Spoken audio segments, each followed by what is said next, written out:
November 2, 1944, 10:17 hours, over occupied Czechoslovakia. The Mustang is dying. You can hear it before you feel it, the engine coughing, metal shuddering, the sickening loss of power as smoke pours back along the fuselage. Tracer rounds flash past the canopy, green and white, snapping close enough to make instinct flinch before thought can catch up. Captain Bruce Carr glances at his gauges. Oil pressure is gone. Coolant is gone. The Packard Merlin up front is moments from seizing solid. This isn't a maybe. This is a countdown. Below him, the countryside rushes closer. Patchwork fields, thin roads, clusters of buildings that all mean the same thing. Enemy territory. Deep enemy territory. Carr knows exactly where he is. And he knows exactly what happens next. If he does what every rule says he's supposed to do. The Mustang shudders hard, a violent tremor that rattles Carr's teeth. The prop freezes for half a second, then begins to windmill uselessly in the slipstream. He eases the nose down, trading altitude for airspeed, scanning for options that don't exist. At 30,000 feet, there are no good choices, only faster or slower deaths. Carr keys the radio. Static answers back. His flight is gone, scattered by the fight, driven off by German interceptors that had come out of the sun like knives. He's alone now. Just him, a dying fighter, and a sky that wants him dead. You can almost feel the cold creeping in through the cockpit seams as he reaches for the canopy latch. He hesitates. Bailing out means capture, interrogation, camps, months or years behind wire if he's lucky. Worse if he is, he's heard the stories everyone has. But riding the Mustang isn't an option anymore. Flames lick briefly from the cowling. That settles it.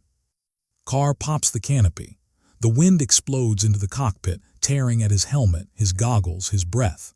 The roar is deafening now, the sound of 30,000 feet of air trying to rip him free.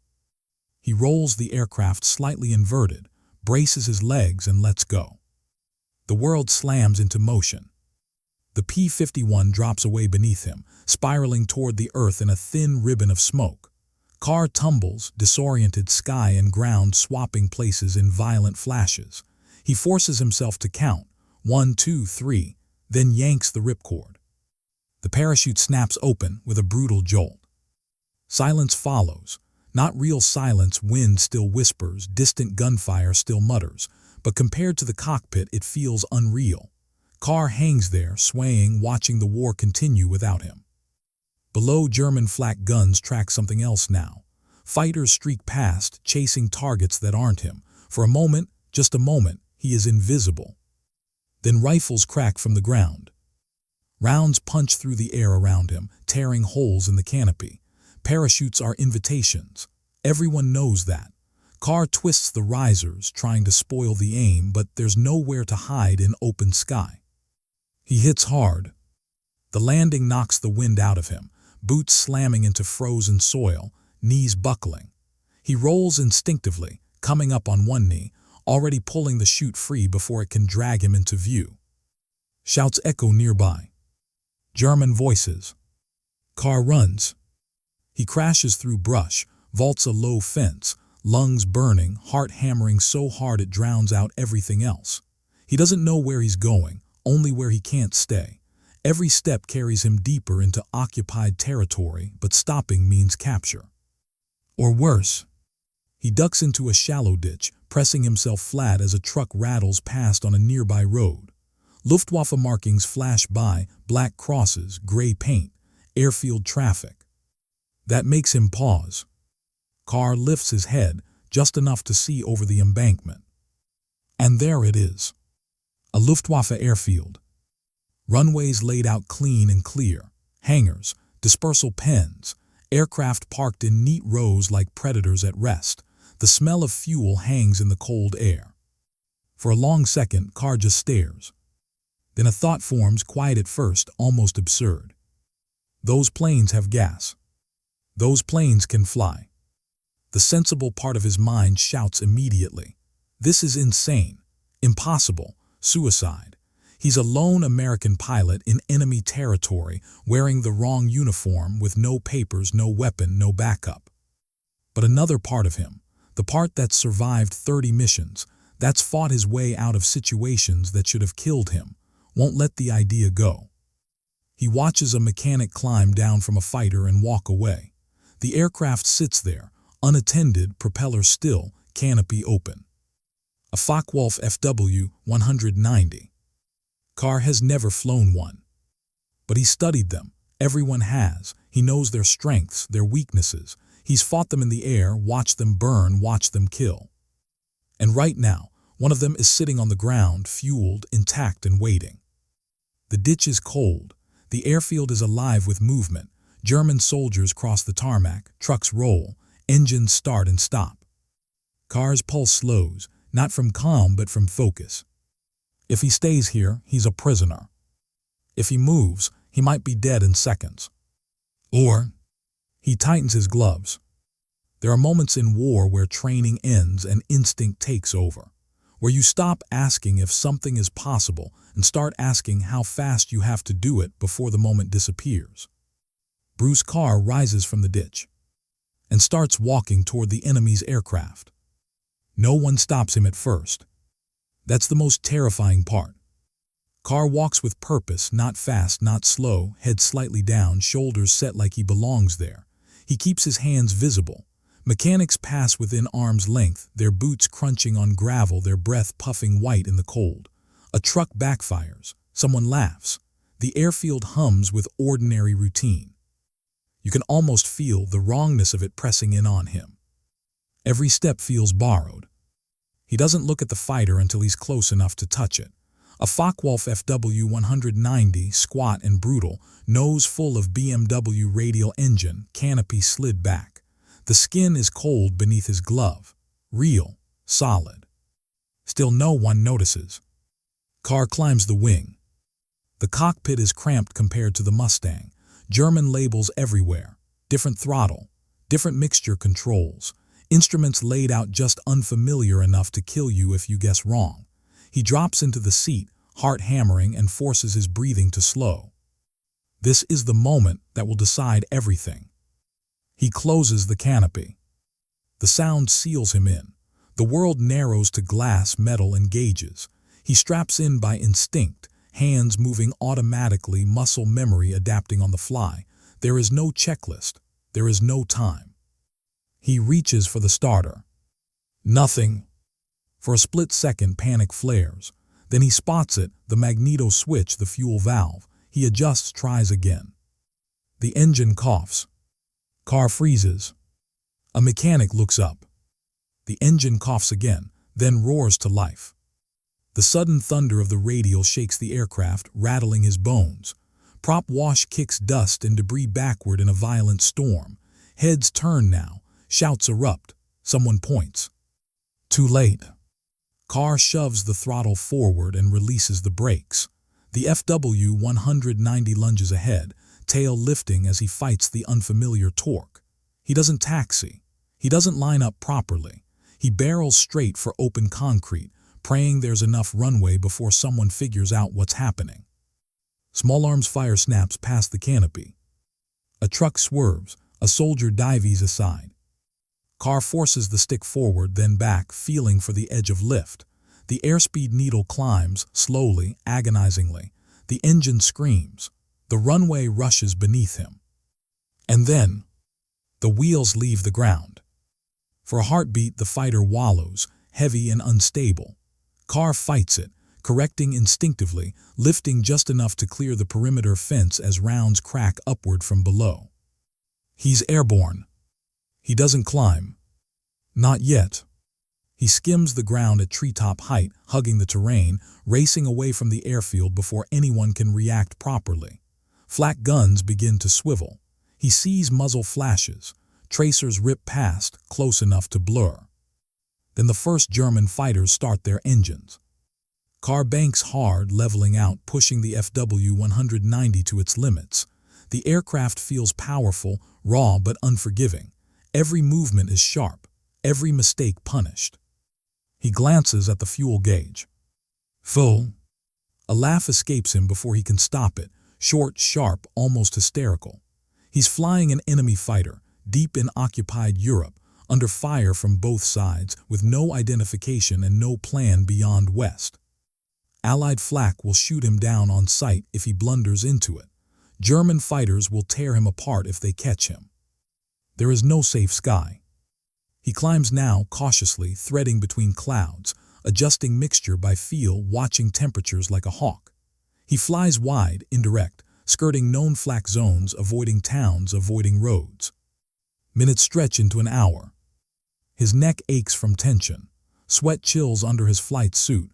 Every shadow looks like a pursuer. Every glint of light feels like death incoming. At last he sees it, faint at first, then unmistakable. A line in the landscape, a scar of earth and wire. The front. Carr rocks his wings, praying someone notices the difference before they open fire. Anti-aircraft guns track him. He can feel it, the silent attention of men below making a decision in seconds. The first bursts erupt, wide, probing. He pushes the nose down, diving hard, bleeding altitude, crossing the line in a blur of speed and desperation. Then the firing stops. He lands minutes later on an Allied strip, rolling to a halt surrounded by stunned ground crews who don't know whether to cheer, salute, or reach for weapons. Carr cuts the engine. The silence is overwhelming. He climbs out slowly, hands raised, grinning like a man who has just cheated death and isn't sure how. He has no idea yet that what he's just done will become legend. And he has no idea that 4 months from now, he'll face odds even more impossible. Not on the ground, but in the sky.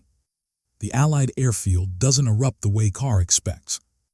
There's no cheering, no applause, just men frozen in place, staring at the black-crossed fighter that just rolled to a stop among rows of friendly aircraft. A sergeant shouts for everyone to stand back. Someone levels a rifle. Another reaches for a radio. Carr keeps his hands up as he climbs down from the wing. "For God's sake," he says, voice hoarse, "I'm one of yours." It takes minutes to untangle the truth, then longer to believe it. Officers arrive. Questions come fast. Where did you come from? How did you get that plane? Are you hurt? Carr answers automatically, still half in the airfield he left behind. Someone hands him a cigarette. His hands shake as he lights it. Only when he sits down does the weight of it hit him. He's alive. Alive after being shot down. Alive after landing in the middle of enemy territory. Alive after stealing a Luftwaffe fighter from under their noses and flying it home through 2 hostile skis. Word spreads quickly. Ground crews drift closer. Pilots pause what they're doing and stare at the captured FW-190 like it's something mythical. Some grin, others just shake their heads. One man laughs and says, "Hell of a taxi ride." Carr doesn't laugh. He keeps replaying moments in his head, the mechanic looking up, the engine coughing, the instant where the wheels almost didn't lift. A dozen tiny margins where the story could have ended differently. That night as he lies on a cot under a blanket that smells faintly of oil and canvas, sleep doesn't come easily. Every time he closes his eyes, he's back on the runway, tracers reaching up, the aircraft shuddering. The doctors ground him for a short time. Orders, paperwork, debriefings follow. Intelligence officers crawl over the FW-190 like ants, photographing, measuring, cataloging. Carr answers their questions patiently, but his mind is already drifting back to altitude, to contrails, to unfinished business. Because the war hasn't slowed down while he was missing. The skis over Europe are more dangerous than ever. German fighter strength is declining, but desperation makes them unpredictable. Jets are appearing. Flak belts are thicker. Escort missions push deeper into the Reich. Carr returns to his unit thinner, quieter and sharper. Something has changed. It isn't recklessness, it's clarity. Once you've walked out of a situation that should have killed you, fear loses some of its power. You still respect it, but it no longer owns you. In the months that follow, Carr racks up victories steadily. He flies the Mustang the way it was meant to be flown, fast, aggressive, always on the edge of control. He reads the air instinctively now, senses threats before they fully form. Then comes March 1945. The war is grinding toward its end, but the Luftwaffe has not disappeared. Over Germany, pockets of experienced pilots still fight with lethal precision, protecting jets, factories, and what remains of their airspace. On one mission, Carr leads a small flight, 4 P-51 Mustangs high above the clouds. The radios are quiet, the air feels wrong. Then they appear. 60 German fighters. They fill the sky ahead like a storm front, FW-190s and Messerschmitts stacked in altitude, moving with purpose. The kind of formation meant to overwhelm, to erase anything smaller than itself. Carr doesn't hesitate. He calls the brake and dives straight into them. What follows is chaos. The sky fractures into fragments of motion, aircraft crossing at closing speeds that leave no time to think. Carr fires, brakes, climbs, rolls. One enemy explodes under his guns, then another, then another. He loses sight of his wingmen, finds them again, pulls one out of a firing line by inches. The Mustang screams at the edge of its limits. By the time it's over, Carr has destroyed 5 enemy aircraft himself. The rest scatter, broken, unwilling to press the fight. 4 Mustangs have just taken on 60 German fighters and lived. When he lands, the adrenaline drains away, leaving only exhaustion and disbelief. His crew chief stares at the bullet holes stitched along the fuselage and whistles softly. For that day in the sky, Carr is awarded the Distinguished Service Cross. But medals are what follow him into history. It's the story. The pilot who was shot down, who stole an enemy fighter, who flew it home, and who then went back into the sky and challenged impossible odds without blinking. And there's one final realization, one that ties everything together. Bruce Carr didn't survive because he was lucky. He survived because when the world narrowed to a single impossible choice, he took it. Altitude is safety until it is. March 1945, somewhere over central Germany. The air is thin and brutally cold, the sky a hard, polished blue that offers nowhere to hide. 4 P-51 Mustangs cut across it in loose formation, contrails faint behind them, engines humming with that familiar, reassuring steadiness. Bruce Carr flies point. You can almost feel the tension in the cockpit, not fear, not yet, but awareness. The kind that comes from knowing the war is ending and that makes every remaining German fighter more dangerous, not less. These aren't green pilots anymore. These are the ones who survived everything else. Carr scans left, then right. And then the sky changes. Dots appear ahead, too many to count at first. They resolve quickly into shapes. Wings, fuselages, crosses. The formation is massive, layered in altitude, moving with discipline and intent. 60 fighters. Not scattered. Not surprised. Hunting. For a fraction of a second, instinct offers the sensible option. Turn away, call it in, disengage. 4 against 60 is suicide by arithmetic. Every rule of air combat screams the same warning. Carr doesn't ignore the math. He redefines it. Brake now. The Mustangs roll and dive as one, dropping into the German formation like stones through glass. Speed builds instantly. The airframe vibrates.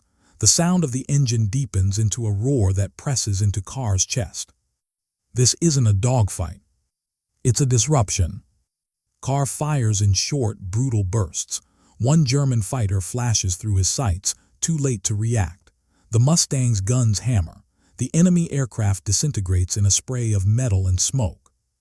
Carr pulls hard, black spots creeping at the edges of his vision. Another German fighter crosses his path. Carr leads instinctively, squeezes the trigger. The aircraft snaps into flame and falls away. The sky is chaos now. Tracers lace the air. Fighters scream past at closing speeds that leave no time for recognition. Carr loses his wingman, finds him again just in time to drive a German off his tail. He rolls inverted, dives, climbs, fires again. A third kill. Then a fourth. The Germans expected fear. They expected the Americans to scatter or retreat. What they get instead is aggression, relentless, precise, unhesitating. The formation begins to fracture, pilots breaking away to avoid collisions, to escape firing angles, to survive. Carr presses the advantage.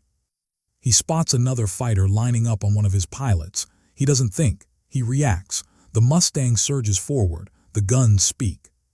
5. Only minutes have passed, but it feels like an hour, or a second. Time stretches and snaps back into place as suddenly as it broke. Then silence. Not complete silence, but the absence of pressure. The Germans disengage, scattering in all directions, unwilling to reform, unwilling to test this small, ferocious group again. Carr levels out, breath ragged, hands aching from the stick. He checks his gauges. Fuel is low, ammunition nearly gone.